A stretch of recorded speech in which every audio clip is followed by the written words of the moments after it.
guys now is how to pour a shot without having to count. Because the truth is, very few bartenders, if any, are counting while they're pouring their shots. As a professional, you shouldn't be counting.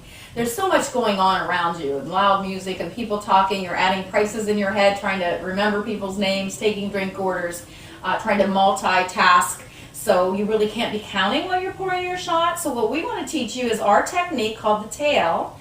It is fun, professional, and it'll help you pour without having to count. So the technique is like this. Start at the top of the glass and finish at the top of the glass. So put your pour spout in the center of the glass, turn the bottle upside down, and go up and down, and just twist your wrist to finish so you don't spill.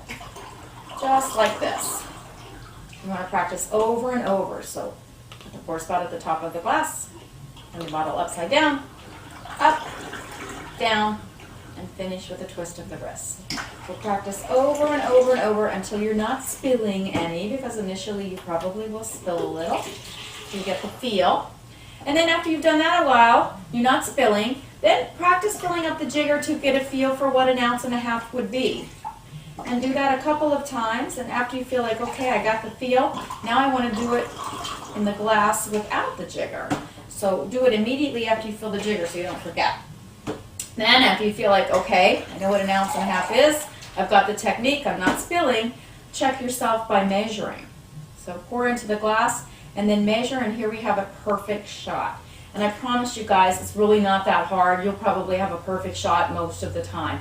All I say, all I ask for from my bartenders is that you should be accurate.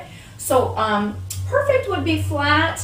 Accurate is maybe a little arched, maybe even a few drops dribble out, or a little under the rim. But we want to think about waste, so we don't want to have any waste and spilling. So really try to aim for perfect, and it's really, really not that hard if you practice over and over again.